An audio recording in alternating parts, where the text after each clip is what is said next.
Marriage is one of the most beautiful relationships you will ever enter into.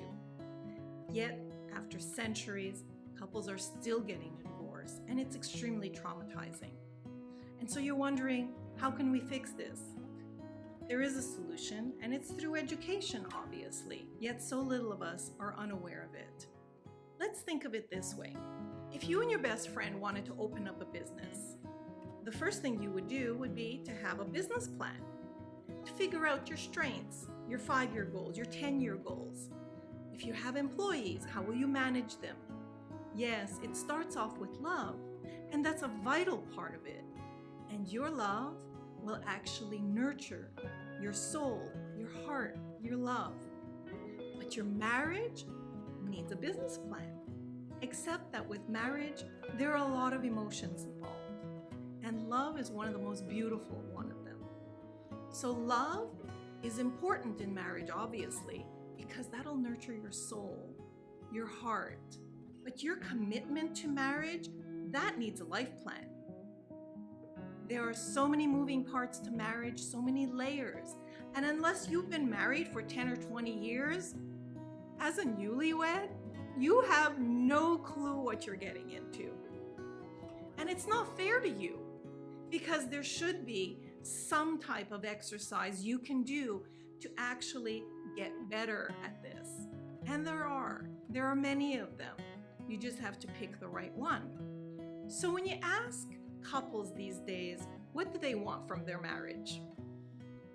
These are the answers you probably hear. We want to be happy. We want a house. We want children, maybe a dog, and we want to take great vacations. But this is not what marriage is really about. Here are the 3 things that are really something for you to think about and to plan ahead for. First of all, what are your needs in your marriage? And you're going to say, oh, hold on. That's selfish of me having needs coming into a marriage. But it's not. There are other ways that you will cultivate your marriage together. But first you need to define what your needs are. If you're constantly giving and you're not receiving and your needs are not being met, then you'll start feeling resentment. You'll start feeling unvalued. You'll start feeling unappreciated. And then you'll wonder, what is the point of this union if I'm not getting anything in return? So your needs are very important to define. The second, as a couple, is having goals, and many goals. Good goals, strong goals, short-term goals, long goals. These are important because if you don't have goals, you're not growing together. And a couple who doesn't grow together doesn't stay together. Growing together means doing things that you have a passion for, or maybe it's something brand new that you've never discovered but sounds exciting. So at that time, you're building teamwork, you're building love, you're building trust, you're building respect.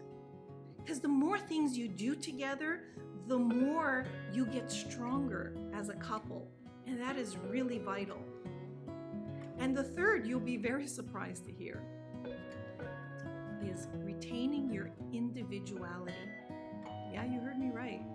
Even though you are joining as a couple in your marriage, person who you are now committed to first fell in love with you because of who you were as a single person.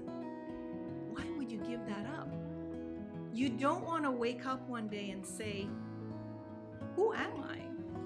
This is not who I used to be. I used to be happy. I used to do my own thing. I used to grow. I used to be passionate about things. You need to understand how important it is for you to continue to set healthy boundaries around you so that you can have time to do the things that make you grow as an individual. So if you work on yourself and your partner works on themselves, together now you're joining as 2 very strong people who can weather anything in life. So taking a premarital course, or some call it a marriage course, please don't think of it as something that you do once you start having problems. Nothing can be further from the truth. The reality is, as soon as you decide to get engaged and spend the rest of your life together, the very next step should be, let's plan our life together. Let's make it exciting. Let's make it fun. Let's make it purposeful. Let's make it meaningful. And to do that, you need to figure out who you're coming into this marriage as.